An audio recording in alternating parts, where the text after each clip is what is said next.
Hey guys, it's me Simone, and in this video, we're going to talk about the 8 things I learned over the years of being a crafter. Alright, let's get started. Do keep in mind, there's the things that I've experienced, you might be different, okay? First things up is don't buy things because they're on sale. I did this a lot when I first started crafting. Oil was cheap. I didn't have much money. I didn't even have a job for most of the time I was crafting. It wasn't legal yet. So I would buy things on sale. Right now I'm showing you some acrylic pieces I bought from Michaels during the 25, 50 cent deals they have in little bins they would do. Don't do it anymore. It's like $1, 150. And I would buy all these things and not know how to use them. I wouldn't use them. They would just stay in my room or in my bins I would keep and just waste away. I would buy random shapes, random designs. I bought like a bunch of road design acrylic shapes that I just throw away now. I still have them. Didn't use them. So something to think about. Next thing I try not to do is I do now that I didn't do before is buying in bulk. Whether it's page protectors, I used to just always buy page protectors every time I ran out, and it became a hassle because I was just subjected to whatever coupon was at Michaels or wherever I can get my hands on. But buying things in bulk, like right now I'm showing you adhesive, it could be anything, but you have to look at what you do and what you need in bulk. I buy my adhesive in packs of 12 from Tape Depot, um, but it's something I love to do. Next thing I buy, since I'm an art journaler, I buy big gallons of white school glue for collaging. That's for me.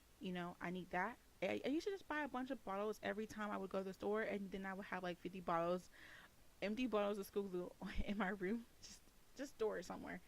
And it took a lot of space. It was really messy, and this saves more money than spending like $1 or so. It adds up really quickly than this big thing. It saves you so much money and time. And what I just do is buy that bottle, buy a couple bottles, use those bottles up, and then refill them with the big gallon. Makes sense. And depending on your brand, sometimes they come really thick, so add a little bit of water to it to thin it out so I can use it for collaging.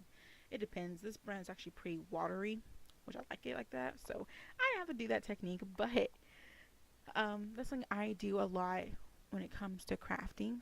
And the next thing I do buy in bulk is papers. I make my own journals, writing journals, art journals, other project I do. I do a lot of things with paper, like a lot of us do. And so buying paper in bulk really helps. It's not as expensive as it used to be, depending on what quality paper you're buying. But it's like $5 to like I think $10 for like 250 sheets. It depends on the brand, but just not having to run out every time I need paper. So just buying some paper here and there. I think I bought paper like 3 years ago or 2 years ago, and I still have it now. Yeah, so invest in. And my next tip is to know when to buy brands and when to use an alternative. I wanted to get the distress crayons. I was interested in the distress crayons, but I didn't know if I would use it.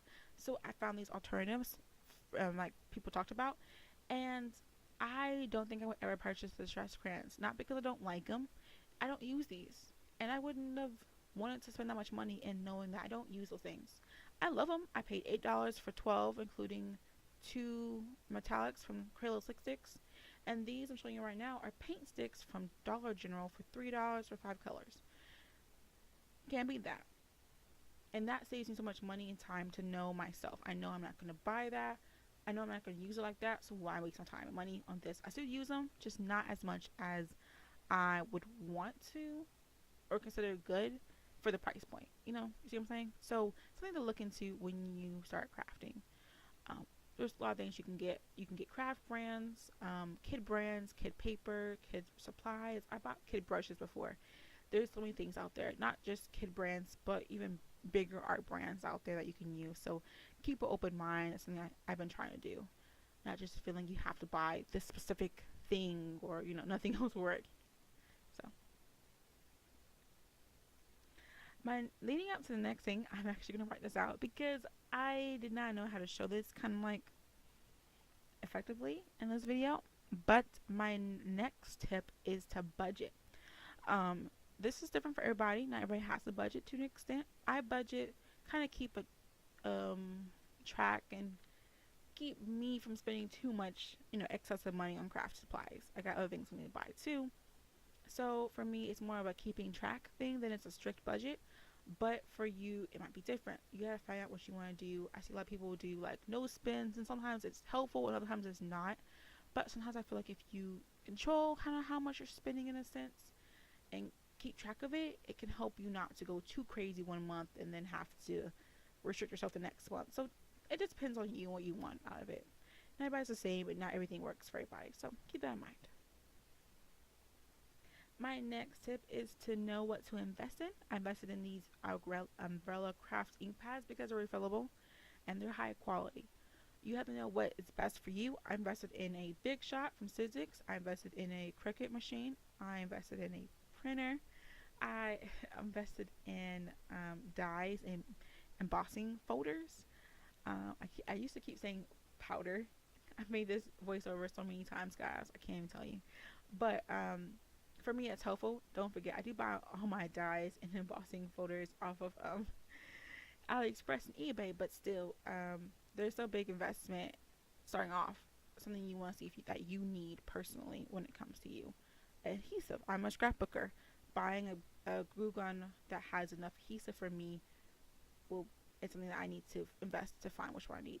So kind of your situation. The next thing is my biggest, like this is like my Bible rule for crafting. Like I have this just written down. Wait, wait, guys, wait for when things go on sale. Wait a little bit. You'll be surprised. This is a $20 paper pad. It goes on sale at Michael's for $5. There's so many things that go on sale. You'll be surprised. I've seen Tim Holtz stamp sets for $3 go down to $5 because it's an older design. This is an acetate sheet of a design that was originally $3 that I got for 79 cents. Waiting, the distress oxides. I know, I think a month or two after they came out, I think scrapbook.com, they went on sale and they were really cheap. They're close to the price I paid for mine off of a different site, and some sites were giving them away free with an order. Just, if you waited, just wait a little bit. You don't always have to get it when it comes out. It's something I would say because most things don't disappear after a month unless they specifically say they will. Um, the next big thing you guys know I live by is making your own supplies. Yay! You know me. I am a big person into making your own supplies. Making my own mists and sprays. I will never, ever purchase sprays because I make my own and I'm content. Not everybody enjoys the process of making your own. It's up to you. I'm not saying you should never ever buy brand name stuff. You can make it yourself. That's not what I'm saying. I'm just saying to me, personally, as a person who could not afford to purchase, I made my own and I've been content with them ever since. These are different from when I first started. I made acrylic mist, acrylic paint mist, but now I make ink mists, which are much different, and they don't have the possibility of clogging. But it saves you much money, especially if you do the method that I use from Dollar Tree using those Easter egg dye kits. Bam. Get a couple bottles off of eBay. Whoop, you're good. And then I'm showing you guys right here my wax paste I use too. Bam. I think it was like $3-4 right there for those things compared to $6 per shipping. It's it's up to you though. It's kind of what you want. The next thing I have here is you can make your own supplies, like your own die cuts if you have dies, or you can print things off. You can cut some couple shapes of paper, pattern paper, and make your own embellishment clusters for yourself. I know there's little stickers. You can make your own enamel dots. Well, you can make so many different things out there. I know not everybody enjoys the process of making their own stuff, and I don't think that's something that for everybody. You can use stamps to make your own stickers for your planners. You can use stamps to make your own cards for your project life. It's so many options out there. You don't always have to buy brands if you don't need to. And my last tip for the day is buy off of alternative sites. So I bought my distress oxides from an Etsy store. I buy a lot of my craft supplies from AliExpress. Right now I'm showing you her card. You can't read it, but and they cost me so much less. You don't have to go to those big brands. You don't even have to go to Etsy. There's tons of smaller stores I support, even in my local area, that need some love, even their support in person or online. That's it, guys. Much love, and I'll talk to you later. Bye.